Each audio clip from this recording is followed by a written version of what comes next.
bagaimana Rasulullah Shallallahu Alaihi Wasallam bersama para sahabatnya, dan beliau pun membiarkan para sahabatnya sesuai dengan aktivitasnya.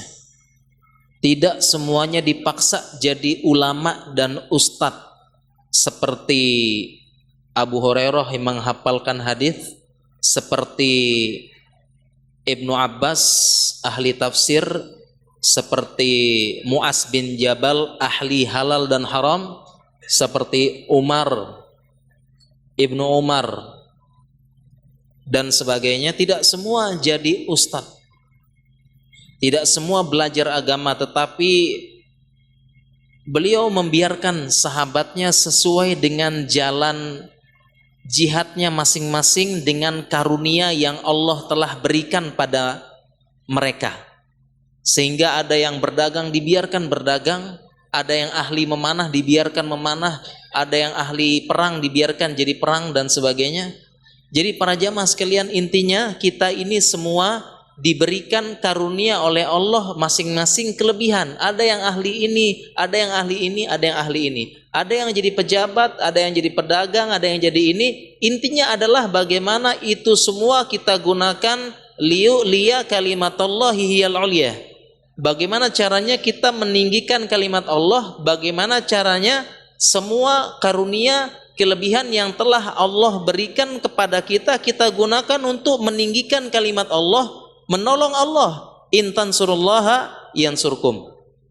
Sehingga jadilah seorang dokter muslim, memperjuangkan Islam dengan dokternya, pengobatan massal gratis, penelitian, melakukan edukasi dengan pasien yang pasrah, pasien yang sedang goyah jiwanya, didekatkan kepada Allah Subhanahu wa taala. Pedagang, jadi pedagang muslim, berdagang semakin tinggi penghasilan dari pedagang tersebut, semakin tinggi infaknya, bangun masjid, bangun panti asuhan, bangun pondok tahfidz, membiayai para tahfidz Al-Quran.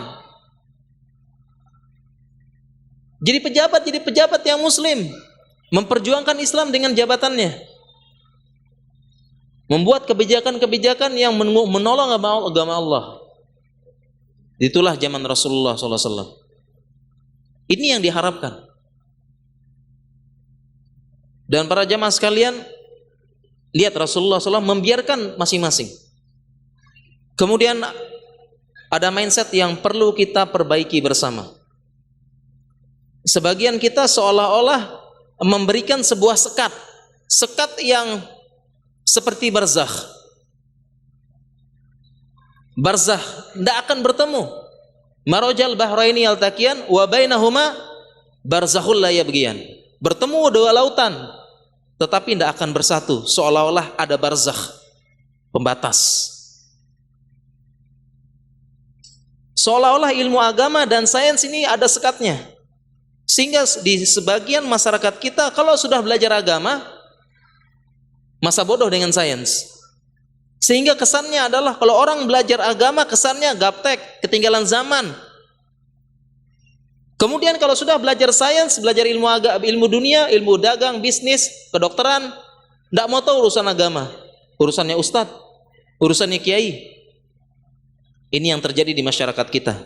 Dan ini tugas kita, membuka sekat itu, menghancurkannya. Justru kita lihat di zaman Rasulullah SAW bersatu. Lihat Islam dipegang oleh seperti Abu Bakar yang saudagar, dipegang oleh orang secerdas Ali. Itu agama. Sehingga ini yang kita harapkan para jamaah sekalian. Islam dipegang oleh pejabat, Islam dipegang oleh ilmuwan, Islam dipegang oleh pedagang yang sukses, menjadi contoh langsung di masyarakat. Bahkan terkadang dakwah tersebut lebih mengena antar sesama, lebih mengena. Terkadang ustadz mengatakan begini tidak, tetapi ketika dokter menyampaikan, iya. Di zaman Rasulullah SAW tidak ada sekat. Sekarang ini ada sekat, seolah-olah ada sekat. Bahkan kalau kita menceritakan sejarah kejayaan Islam, dahulu itu banyak ilmuwan sekaligus ulama, kemudian ulama sekaligus ilmuwan. zaman kejayaan Islam. Tidak ada sekat. Tidak ada lagi mindset kalau sudah belajar agama, urusan dunia tidak ada. Ketinggalan zaman, gaptek, tidak jelas.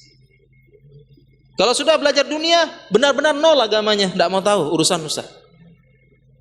Ini tugas kita para jamaah, hindari sekat itu.